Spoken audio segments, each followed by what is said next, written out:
5 वर्ष के बालक ध्रुव ने जल फल वायु खा पी करके भगवान को प्राप्त कर लिया। और कभी कभी गड़बड़ हो जाता है, भक्तों के यहाँ दुष्ट और दुष्टों के यहाँ भक्त प्रकट हो जाते हैं। हिरण्याक्ष हिरण्याकश्यप, जब महाराज वामन भगवान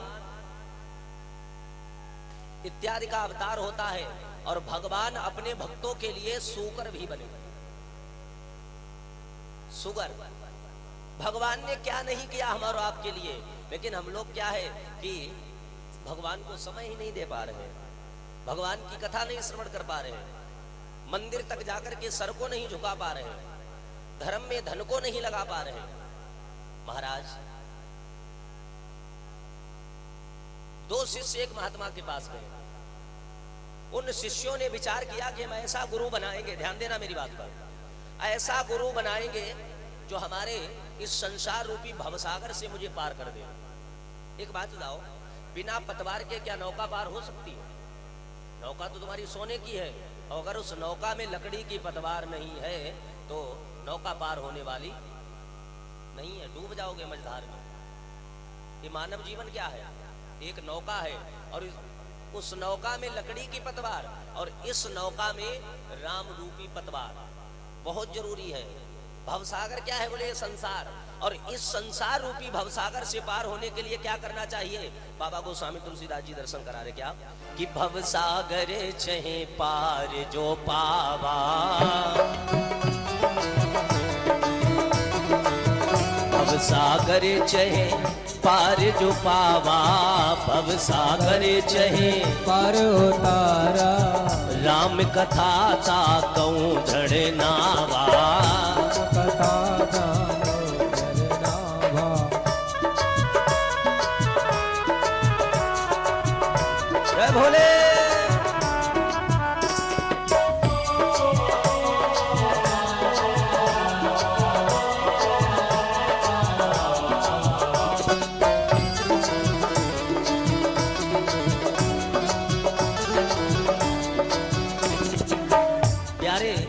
भवसागर चहे पार जो पावा, भवसागर चहे पार उतारा।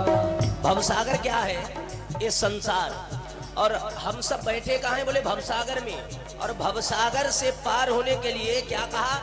राम कथा ता कहूँ दृढ़ नावा,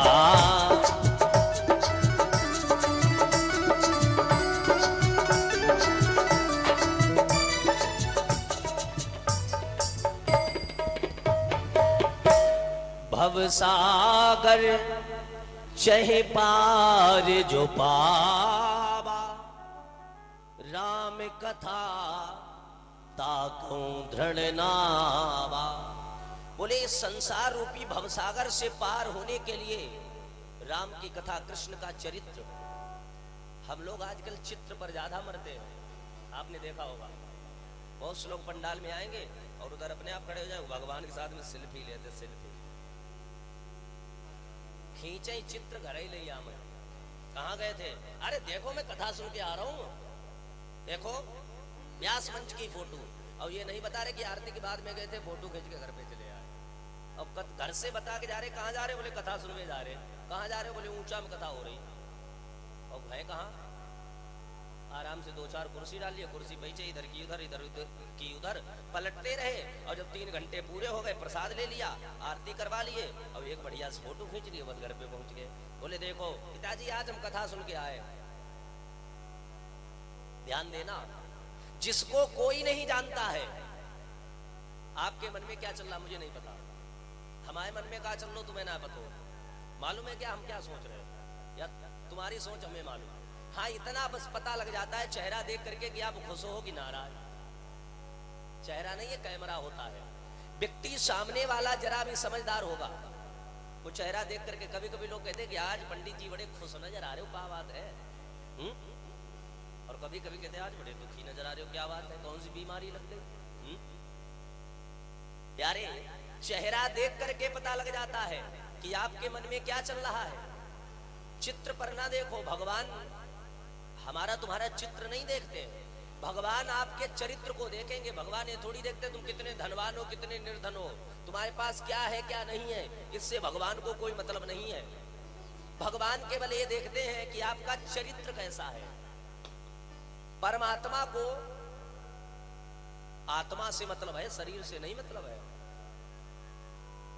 जीव आत्मा परमात्मा चा मुक्ता नाम परमागति। ये श्रोताओं, जब जीव की आत्मा परमात्मा से जुड़ जाती है तो मुक्ता नाम परमागति, आपको परम धाम की प्राप्ति होती, मुक्ति की प्राप्ति होती है। अगर मुक्ति चाहते हो ना तो एक काम करनो सीख लो। का पता है कि मुक्ति का कोई तो जतन करे ले रे रोज थोड़ा थोड़ा। ए भैया, कि मुक्ति का कोई तो जतन करे ले रे रोज थोड़ा थोड़ा, तो रोज थोड़ा थोड़ा हरि का भजन कर ले, रोज थोड़ा थोड़ा हरि का भजन कर ले। एक बार हम एक कथा में गए, मैंने कीर्तन करवाया। वैसे एक चीज है, मैनपुरी में लोगों में श्रद्धा बहुत है, प्यार से श्रद्धा बहुत है। लेकिन एक बार ऐसे हम कथा में गए और मैंने कहा कीर्तन करो भैया, और सब लोग एकदम हाथ उठाए ऊपर सर्राटे से, हाथ उठाए और थोड़ी देर ऐसे ऐसे करते रहे, बाद सही से बैठे टेढ़ी नजर डाल के। हम कहा बात भैया, भंडारा थोड़ी चल लो है, उठाइए दोनों हाथ सभी लोग, भाव से जय भोले।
भैया ये हम थोड़ी कह रहे हैं, देखो भगवान का भजन भगवान का कीर्तन हर कोई गाता है और गानों में चाहिए थोड़ी थोड़ी ताली भी बजानी चाहिए। लेकिन आजकल लोग कोई फिल्मी गाना गाओ तो उसमें बड़े प्यार से ताली बजाते, बड़े मन से गुनगुनाते। हाँ, मुक्ति का कोई तो जतन कर ले रे रोज थोड़ा थोड़ा, हरि का भजन कर ले रे रोज थोड़ा थोड़ा, हरि का भजन कर ले। जय भोले।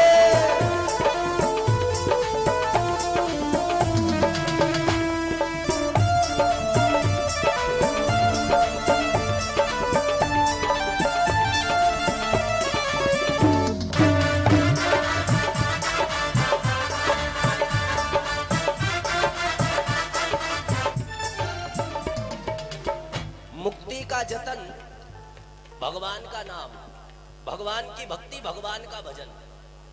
जिसके ऊपर प्रभु की कृपा होती वो कहीं भी हो, किसी बंधन में भी हो, वो दौड़ता हुआ चला आता है।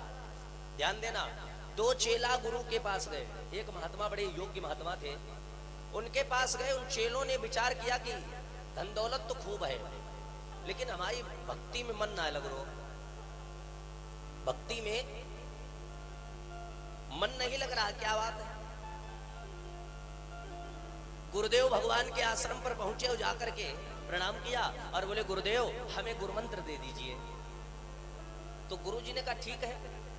गुरुजी ने अपना शिष्य बुलाया, दो पक्षी मंगवाए और एक एक पक्षी दोनों चेलों को दे दिया। अगर अच्छा गुरु होगा अच्छा गुरु होगा। कुम्हार जो है घड़ा बनाता है तो घड़ा बनाने से पहले ठोक पीट के देख लेता कहीं चटको भटको तो ना है, देख ले वजन सहन कर पावे वो या ना है, ठोक पीट के देखता है। गुरु जी ने 2 पक्षी दे दिए, बोले ये पक्षी ले जाओ और ले जाकर के इनको ऐसी जगह पर मारना जहां कोई देखता ही ना हो। तो एक तो बड़ो दंडर है, वो तो गयो गन्ना में घुस गो और बस मुड़िया समेट के ला के रख दिए। बोले ले गुरु जी किसी ने भी नहीं देखा, गया वो मार के ले आया। दूसरा पहले तो बगीचे में गया, बगीचे में जाकर के देखा, क्या पता है कि पशु पक्षी इधर उधर घूम रहे, सब देख रहे। फिर उसके बाद में यानी वो कई जगह गया, खेतों में गया, यानी कहीं ना कहीं किसी न किसी की नजर पड़ती जा रही है। अब हुआ क्या पता है, अब वो कहां पहुंचा, अपने घर के अंदर। बोले कमरे में कोई नहीं देखेगा। और जब वो घर के अंदर गया, कमरे की लाइट बंद की, तो उसके मन में एकदम खट्ट से हुई। क्या हुआ खट्ट से, कि जिसको कोई नहीं देखता उसको भगवान तो देख ही रहा है कि आप धर्म कर रहे हो या अधर्म कर रहे हो, पुण्य कर रहे हो या पाप कर रहे हो, तो ये सबको पता है क्या धर्म है और क्या अधर्म है। बाबा जी ने साफ साफ लिख दिया क्या,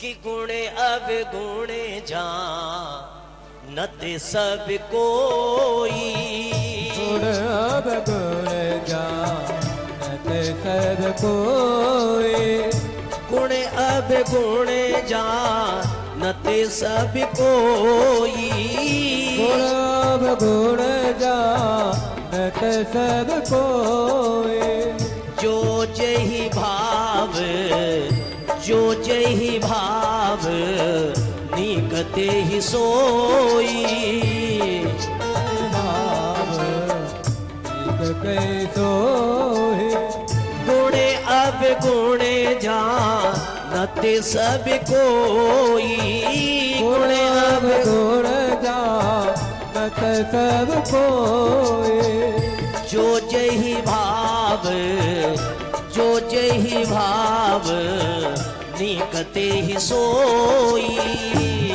जय भाव निकते सोई, निकते ही सोई। बाबा जी ने साफ साफ लिख दिया कि गुण अवगुण जानत सब कोई। और मैं निवेदन करूंगा जो हमारे भैया लोग खड़े हैं वो कृपया पंडाल में आके बैठ जाए, भगवान की कथा बैठ के सुनी जाती है, सब लोग वहां से हटके यहाँ के बैठ जाओ। गुण अवगुण जानत सब कोई, और जो जही भाव नीकते ही सोई। किसी को कुछ अच्छा लगता, किसी को कुछ अच्छा लगता है। प्यारे अब वो गया, कमरे में घुस गया, उसके दिमाग में आया कि जिसको कोई नहीं देख रहा उसको ऊपर वाला भगवान परमात्मा तो देख ही रहा है ना। उसने क्या किया पता है, वहां से लिया पक्षी और ले जाकर के गुरु जी के चरणों में रख दिया। बोले गुरुदेव मेरे बस की बात नहीं है। गुरु जी बोले क्यों हुए, तुमने पक्षी मारा नहीं, तुम्हें ऐसी कोई ठौर नहीं मिली। बोले ठौर तो बहुत दिखी, लेकिन जहां कोई नहीं देखता है वहां ऊपर वाला तो देख ही रहा है। गुरु जी ने जो मार के ले गया उससे कहा कि तू मेरे लायक नहीं है, मैं गुरु मंत्र ऐसे थोड़ी देता हूं। और जो सच्चा गुरु होगा, अच्छा गुरु होगा, वो ठोक पीट कर पहले परीक्षा लेगा, देखेगा। ये नहीं चेला गया गुरु जी ने गुरु मंत्र दे दिया।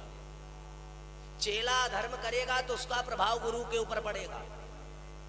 चेला यदि कोई गलत कार्य करता है तो उसका प्रभाव गुरु के ऊपर पड़ेगा।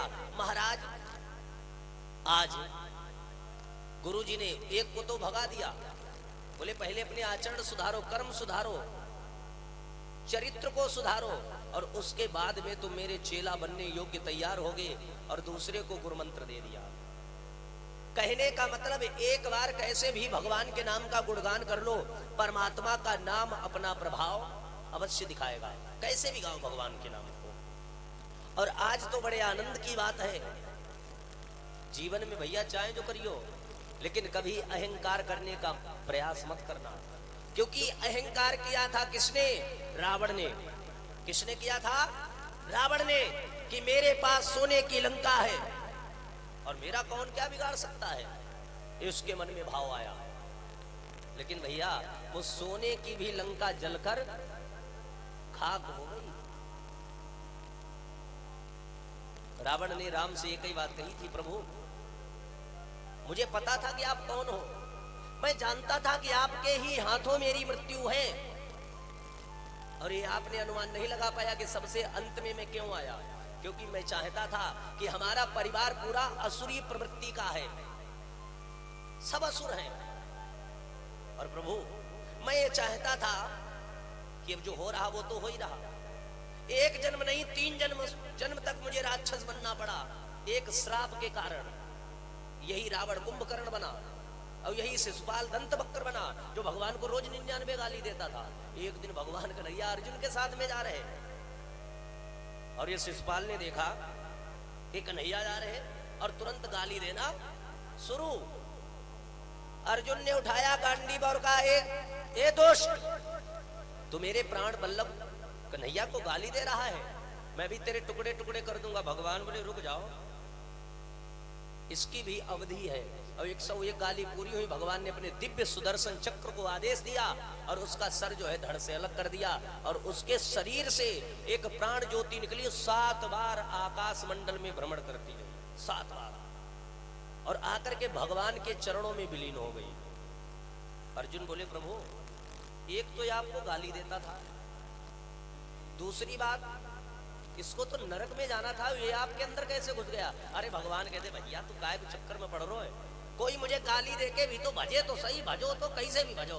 भगवान कहते देखो, भक्त मानकर, भगवान मानकर, माता मानकर, पिता मानकर तो हर कोई भज लेता है, लेकिन शत्रु मानकर वही भजता जिसकी बाजुओं में ताकत होती है, हर कोई नहीं बच सकता।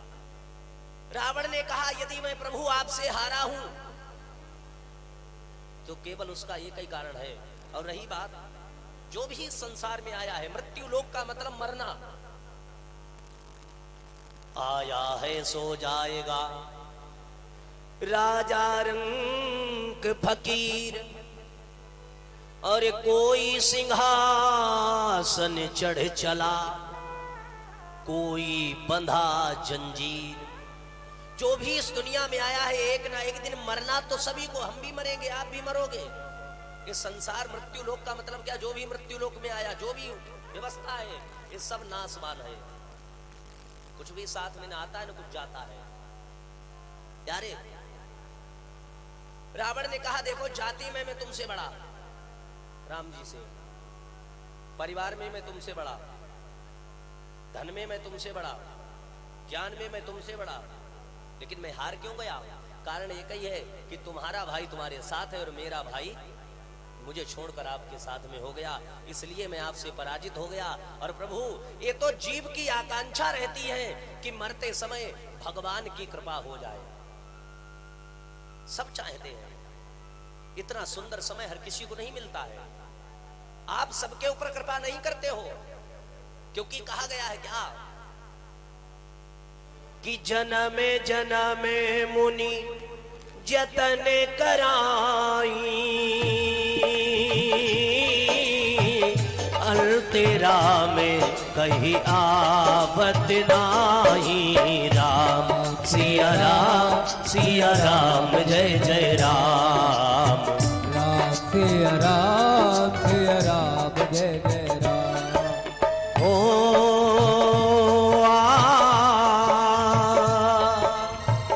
जन्म जन्म मुनि जतन कराई, तेरा में कहीं आवत नाही। राम सिया राम जय जय राम, सिया राम जय जय राम।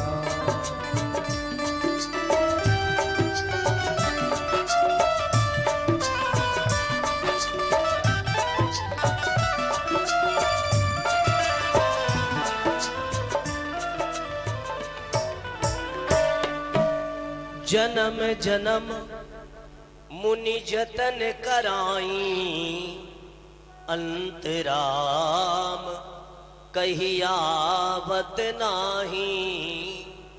जीव का जन्म होता है, आपकी भक्ति करना, भजन करना प्रारंभ कर देता है, और भक्ति भजन करते करते, माला लेकर जप करते करते, पता महाराज क्या होता है, उसका शरीर गल जाता है, लेकिन आप आते नहीं हो। और कितना बड़ा सौभाग्य है कि आप मेरे ऊपर दया करने आ गए महाराज। इसीलिए कहा जाता है इस कलिकाल में कलिमस को दूर करने का यदि कोई सुगम साधन है तो वो भगवान का नाम। कलयुग केवल नाम आधारा, सुमेरी सुमेरी नर उतर ही पारा। सत्संग से जीव के जीवन में ऐसे परिवर्तन आता है, एक क्षण का भी सत्संग यदि जीव को मिल जाए तो उसका जीवन सत्संगमय हो जाता है। भागवत सुनने वाला भागवत हो जाता है, भागवत कहने वाला भागवत हो जाता है। कहते नहीं जो जा नहीं ताही देहु जनाई, जो आपको भगवान सबको नहीं जनाते ना, सबके ऊपर भगवान कृपा करते हैं। बोले जो जा नहीं ताही देहु जनाई, जानती तुम्हीं हुई जाई। ये ना विचार करो कि हमको क्या करना हमको क्या नहीं करना, ये सोचो कि मत देखो कि दुनिया क्या कर रही है, अपने आप को देखो कि हम क्या हैं और हम क्या कर रहे हैं। अपने अंदर झांक के देखो। ये ना सोचो कि मेरे घर में कोई भक्ति नहीं करता, कोई भजन नहीं करता है और तुम्हारा जी करता कि आप भक्ति करो, भगवान का भजन करो, लेकिन जब आप अपने घर वालों को देखते हो तो आपका भी मन खिन्न हो जाता है कि हम कैसे भगवान को भजें, कैसे भगवान की भक्ति करें। हो जाता है ना। अरे भगवान से कहो, भगवान की भक्ति में मन ना लगे।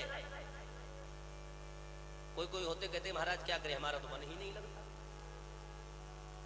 बोले 2-4 मिनट तो भक्ति कर सकते हो, तुम्हारा 2 मिनट मन लग रहा, 2 मिनट भजन करो, रोज करो 2 मिनट। और 2 से 4 ना हो जाए तो कहना, 1 घंटा अगर मन लग रहा, 1 से 4 घंटे ना हो जाए तो कहना। और जब कतई न मन लगे तो भगवान से बस एक ही बात कह दो, क्या कि तुम रूठे रहो मोहन, कि तुम रूठे रहो मोहन, हम तुमको मना लेंगे। कि आहों में बसा करके, कि नजरों में बसा करके, तुम्हें अपना बना लेंगे। अरे प्यारे, यदि आप कृपा न करते होते, दया न करते होते तो आपके दरबार में कोई नहीं जाता। जब भगवान शूकर के माध्यम से हिरण्याकश्यप का भाई हिरण्याक्ष मारा गया, पूरा खानदान दुष्ट प्रवृत्ति का, आसुरी प्रवृत्ति के हैं, लेकिन प्रहलाद अकेले राम नाम को नहीं छोड़ा। बहुत लोगों ने समझाया, गुरुओं ने समझाया, मित्रों ने समझाया, माता पिता ने समझाया। एक बार प्रहलाद की बुआ होलिका आग लगा करके बैठ गई कि इसको मैं जला दूंगी। एक बार पहाड़ों से नीचे गिरवाया, है ना। फिर एक बार खौलते हुए तेल में डाला प्रहलाद को, वहां से भी कुछ नहीं हुआ। जैसे लोग गंगा नहाते वैसे प्रहलाद जी खौलते हुए तेल में नहा रहे थे। इसीलिए तुम्हारे ब्रज के संत कहते हैं क्या, ए कन्हैया, ये मेरे श्याम, कि बांके बिहारी मुझको देना सहारा, कहीं छूट जाए ना दामन तुम्हारा। ऐसे थोड़े थोड़े हाथ उठा करके जाए भोले।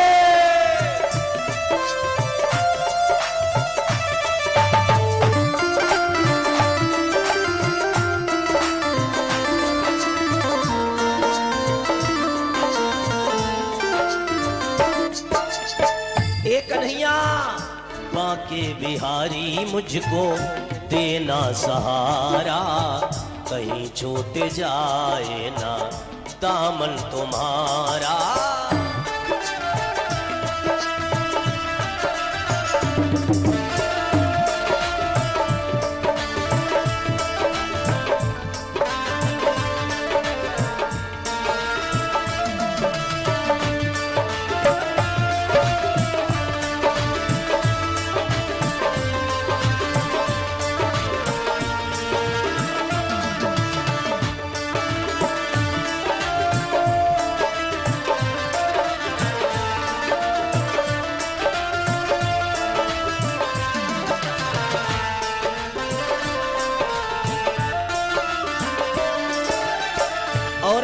प्यारे एक नैया तेरे सिवा दिल में समाये न कोई, लगन का ये दीपक बुझाए न कोई।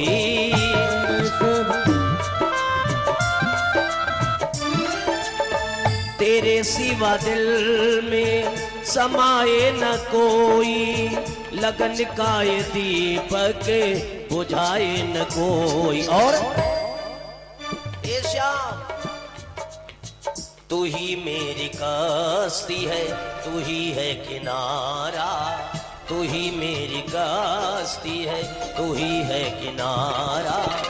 कहीं छूट जाए ना दामन तुम्हारा, आके बिहारी मुझको देना सहारा, कहीं छूट जाए ना दामन तुम्हारा। राधा रमण लाल की।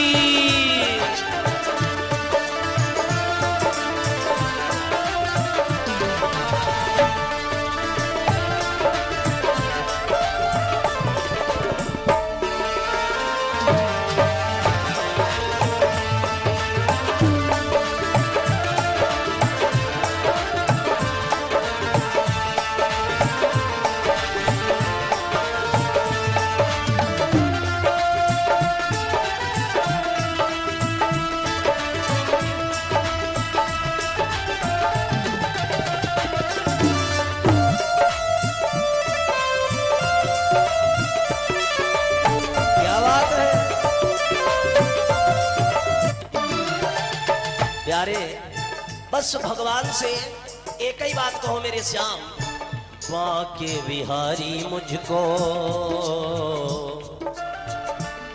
हे मेरे श्याम सुंदर बाके बिहारी मुझको देना सहारा, कहीं छूट जाए ना दामन तुम्हारा।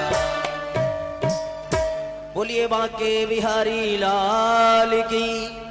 प्यारे भगवान से बस यही कहो, अगर भगवान के चरणों में मन न लगे तो सुबह शाम हर पल हर घड़ी भगवान को याद करते रहो। अब सुंदर सी गणेश भगवान की झांकी तैयार है और सुंदर गणेश भगवान दरबार में आएंगे और एक भक्त आएगा दरबार में। भक्त भी भगवान को मनाते हुए आएंगे और द्वितीय झांकी तो बड़े आनंद की है। आपको पता आज भगवान का जन्म उत्सव है ना। इस दरबार के लिए कहना होगा क्या कि भक्तों ने हिल मिलकर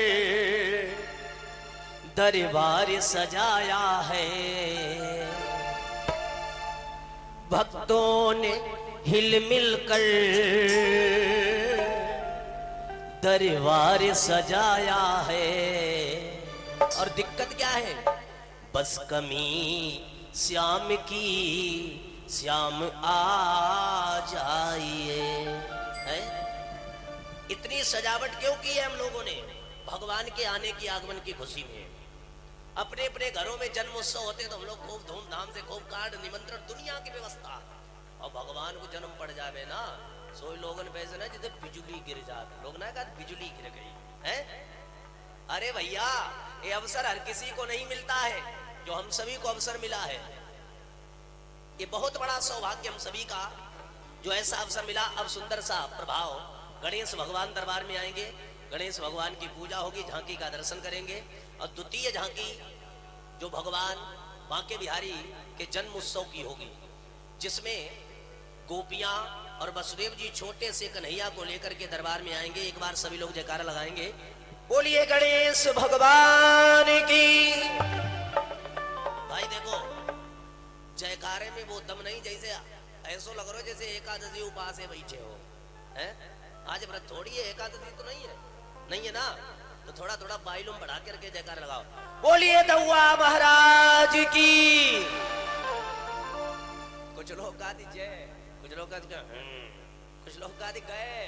बताओ जो कोई तरीका है का जयकार लगाने? एक बार में दोनों हाथ उठाकर बाइलूम बढ़ा करके जयकार लगाओ, बोलिए सच्चे दरबार की। क्या बात है। अब ये आपकी आवाज जहां भगवान का जन्म होगा वहां तक पहुंच गई होगी। कहां तक? मथुरा की जेलों तक। अब सुंदर गणेश भगवान का दर्शन और अग्रिम चर्चा श्रवण करेंगे। लगाइए बेटा। जय गौरी लाल, जय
और सभी भक्त जो भी दरबार में उपस्थित हैं, जो भी इनके परिवार के हैं और जो भी भक्त पंडाल में उपस्थित हैं, सभी लोग आकर के गणेश भगवान को तिलक करेंगे, न्यौछावर करेंगे। आगे बढ़ जाइए अभिषेक। भैया जयपाल, गणेश जी का एक भजन सुनाओ। पूजन का समय मात्र 3 से 4 मिनट का रहेगा, जब तक एक प्यारा सा भजन चलेगा। और आप सभी लोग जो है पूजन करेंगे गणेश भगवान का।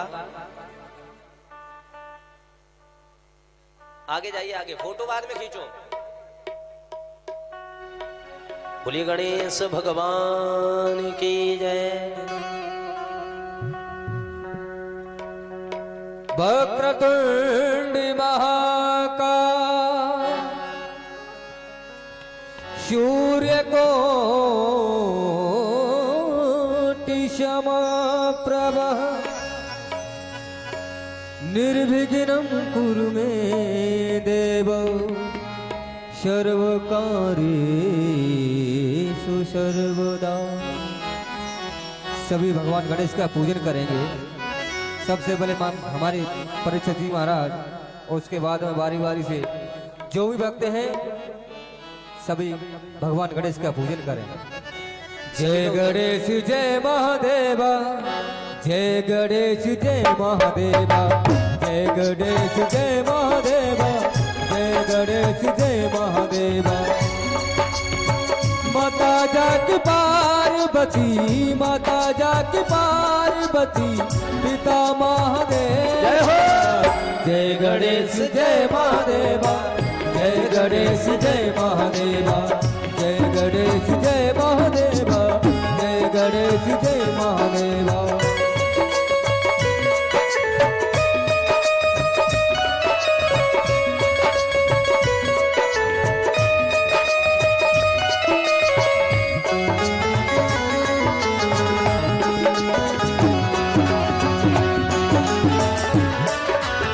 सभी बारी बारी से पूजन करेंगे। आराम से। ओम नमो नमः। क्या बात है।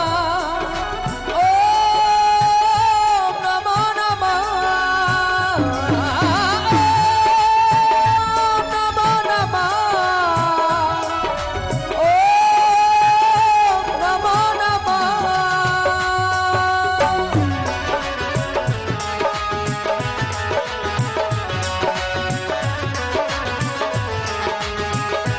देखो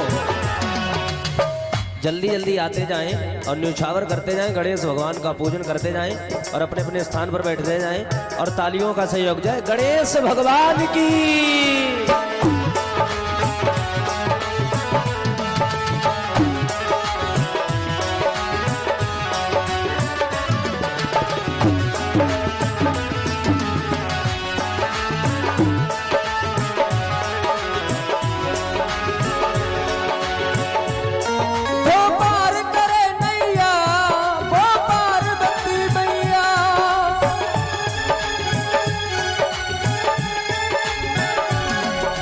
भाग्य बनाता है महादेव कहता है, जो भाग्य बनाता है जो कहता है।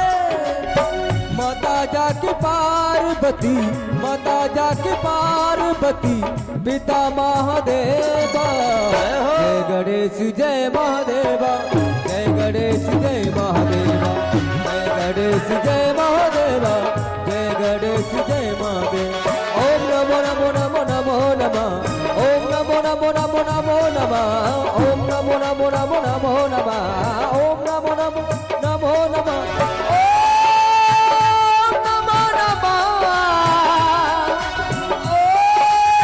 ओम नमो नमः, ओम नमो नमः, ओम नमो नमः,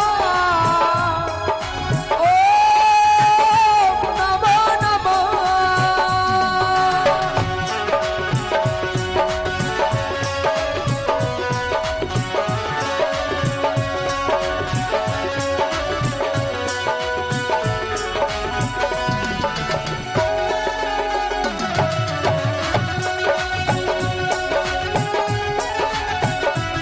देखो भैया, हेलो, देखो जिन माताओं बहनों की भाइयों की जिनकी श्रद्धा हो जल्दी जल्दी आकर के पूजन कर लें। और ये गणेश भगवान का दरबार है। मानो तो मैं गंगा माहू, ना मानो तो बहता पानी। और मीठी मीठी तालियों का सहयोग। एक बार ये जो माता बहनें इधर से निकलती हैं वो उधर से जाएं, उधर ही से आ जाएं, निकलें। और एक बार दोनों लोग हाथ, सभी हाथ ऊपर को उठाएंगे। पीछे वाले गणेश भगवान के लिए दोनों हाथ ऊपर। जय गणेश जय महादेवा, जय गणेश जय महादेवा।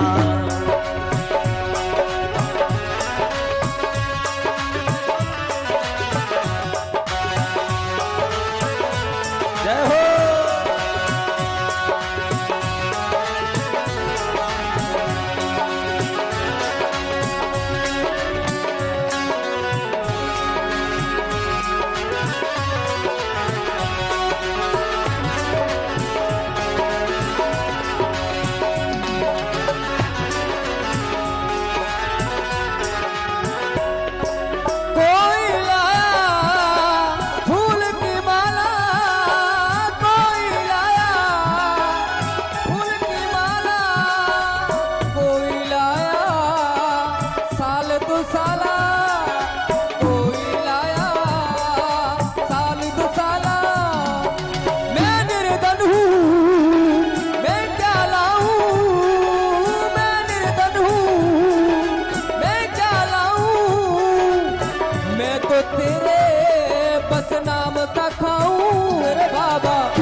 कोई लाया फूल माला, कोई लाया फूल माला, कोई लाया मेवा। जय गणेश जय महादेवा, जय गणेश जय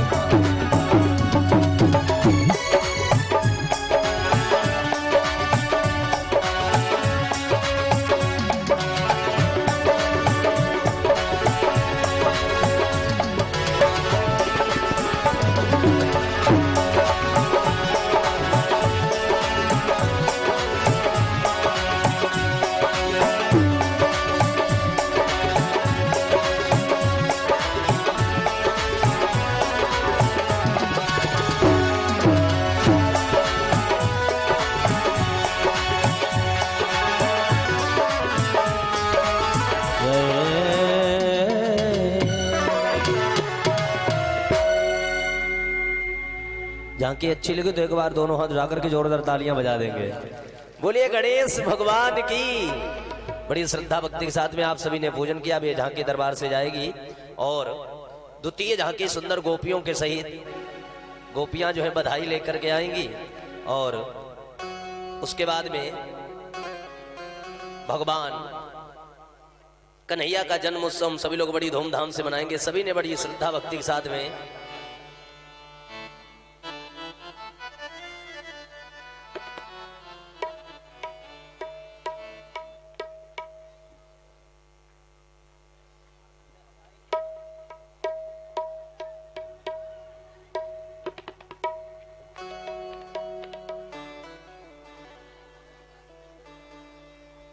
सभी ने बड़ी श्रद्धा भक्ति के साथ में भगवान के नाम को गुनगुनाया और गणेश भगवान की झांकी का दर्शन किया। और मैं निवेदन करूंगा जो इधर उधर आप लोग खड़े हैं वो अगर बैठ जाएं तो बहुत अच्छा रहेगा। सभी लोग आकर के यहाँ बैठ जाएं। कोई आग जला रो, कोई आग दाब रो, कोई मोटरसाइकिल पकड़े खड़ा है। पीछे भैया लोग खड़े, बैठ जाइए सभी लोग अपने अपने स्थान पर। बढ़िया व्यवस्था है, कोई दिक्कत नहीं है। आइए 2 बार भगवान का नाम। और उसके बाद में श्री जन्म महोत्सव के अंतर्गत आप लोग कथा का आनंद लेंगे। सभी लोग बोलेंगे मीठी मीठी ताली बजाते हुए। राधा माधव नीले मणि रे, घनश्याम मुरलिया बाले। घनश्याम मुरलिया बाले,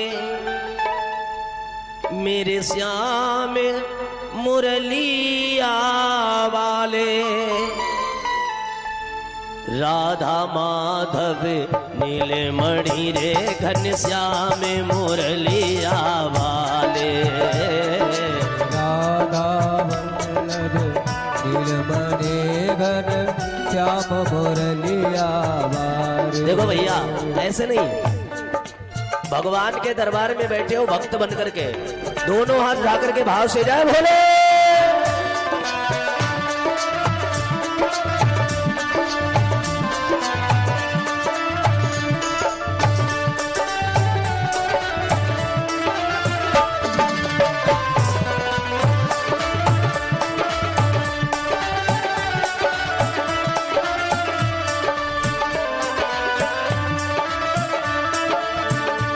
घने श्याम मुरलिया वाले, मेरे श्याम मुरलिया वाले, घने श्याम मुरलिया वाले, घन श्याम मुरलिया वाले, मेरे प्यारे राधा माधव नीले मणि रे, घन श्याम मुरलिया वाले, नीलमणि नंदलाल मुरलिया वाले, मेरे प्यारे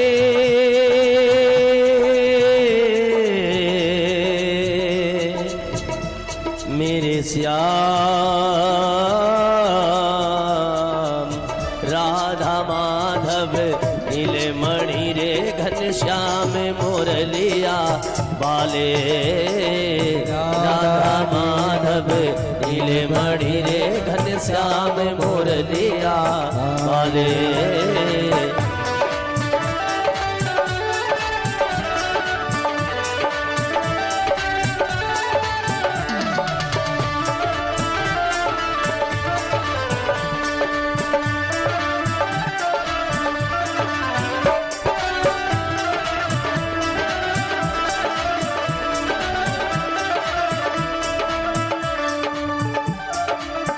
बोलिए बांके बिहारी लाल की।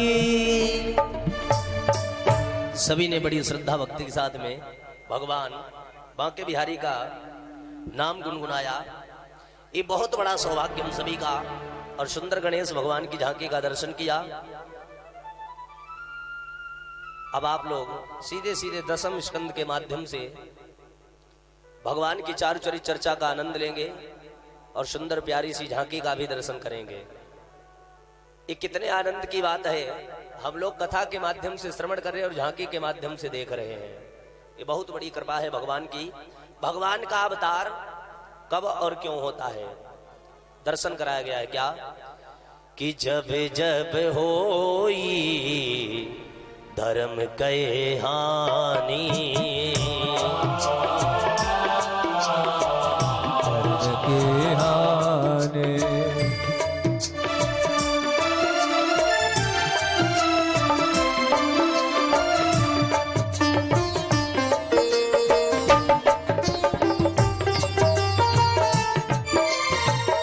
जब जब होई धर्म कै हानि, जब जब होए धर्म के हानि, जब जब होई, जब जब होई धर्म कै हानि, बाढ़ई असुर अधम अभिमानी, बाढ़ई असुर अधम अभिमानी।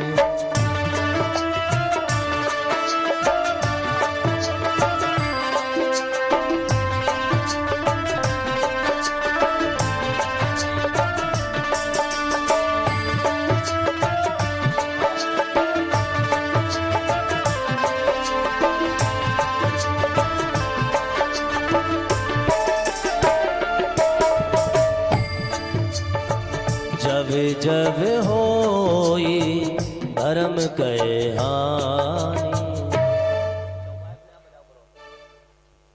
जब जब इस पृथ्वी पर अत्याचार पापाचार ज्यादा होने लगता है, अधर्म होता है, तब तब मेरे प्रभु कोई न कोई रूप लेकर के आते हैं और आकर के भक्तों के कष्ट की निवृत्ति करते हैं। ये मेरे बांके बिहारी सरकार की ऐसी कृपा है। बोले तब तब धरी प्रभु विविध शरीरा, हरहि कृपा निधि सज्जन पीरा। तब तब मेरे प्रभु कोई न कोई रूप लेकर के आते हैं और भक्तों के कष्ट को दूर करते हैं। महाराज बड़ा सुंदर भाव है भागवत के अंतर्गत। भागवत का जो 10वां स्कंद है वो भगवान का हृदय बताया गया है। भागवत का जो 10वां स्कंद है वो भगवान का हृदय बताया गया है। इसीलिए कहा जाता श्रीमद् भागवतो किम प्रत्यक्ष कृष्णे वही। प्रत्यक्ष परिपूर्ण मेरे गोविंद भगवान का स्वरूप भागवत। महाराज उग्रसेन का राज्य था मथुरा के दरमियान। था यद्यपि सुख साज सब किंतु न थी संतान। महाराज मथुरा नरेश उग्रसेन का राज्य है, कोई कमी नहीं है किसी प्रकार की। लेकिन सबसे बड़ी कमी क्या है? जैसे नौका बिना पतवार के सूनी, जैसे मां की गोद बिना पुत्र के सूनी।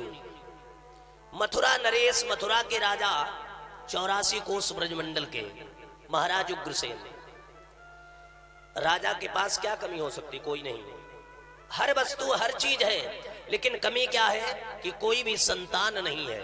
महाराज उग्रसेन की पत्नी जिसका नाम पवन रेखा, एक दिन की बात है, पवन रेखा जाती है और जाकर के अपने स्वामी से निवेदन करती, स्वामी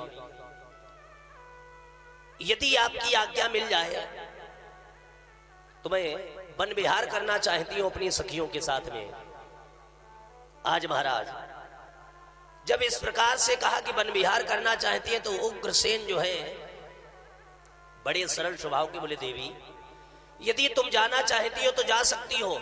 एक दिन की बात, वह पवन रेखा जो है एक रोज वह पतिव्रता पति की आज्ञा पाए रथ पर चढ़ सखियों सहित वन में पहुंची जाए। एक दिन की बात, पवन रेखा जो है अपनी सखियों के साथ में चलती हुई जा रही है, भ्रमण करती हुई रथ पर बैठकर। और इस दृश्य को देख करके पवन रेखा ने क्या देखा? मंदम मंदम जलधरा, रिमझिम बरसात हो रही है, ठंडी ठंडी हवाएं चल रही हैं, मोर और पशु पक्षी कलरव कर रहे हैं। मोरों का नृत्य देख करके पवन रेखा जो है बड़ी प्रसन्न हुई।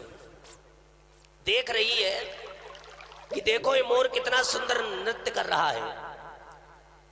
अब उसने क्या किया? पवन रेखा ने रथ को छोड़ दिया, रथ से नीचे कूद पड़ी, वो आगे को बढ़ी। कि रथ छोड़ दिया, झट उतर पड़ी, सखियों का छूटा साथ वहीं। रथ को छोड़ दिया, रथ से नीचे उतर पड़ी, रथ आगे चला गया और पवन रेखा जो है मोर के पीछे पीछे दौड़ती हुई जा रही और जाकर के मोर को पकड़ लिया और गोद में लेकर के बैठ रही, सहला रही है, प्यार कर रही है, बड़ी प्रसन्न है। वहीं पर एक दैत्य रहता है जिसका नाम है द्रुमलिक। बहुत से लोग इसको द्रुमिल कहते, बहुत से लोग द्रुमलिक कहते हैं। इस दैत्य ने क्या किया? महाराज उग्रसेन का रूप धारण किया और रूप धारण करके पवन रेखा के सन्मुख आके खड़ा हो गया। पवन रेखा ने देखा, देख करके कहने लगी, स्वामी आप यहां क्या कर रहे हो? अरे देवी तुम चली आई तो मुझे बिल्कुल दरबार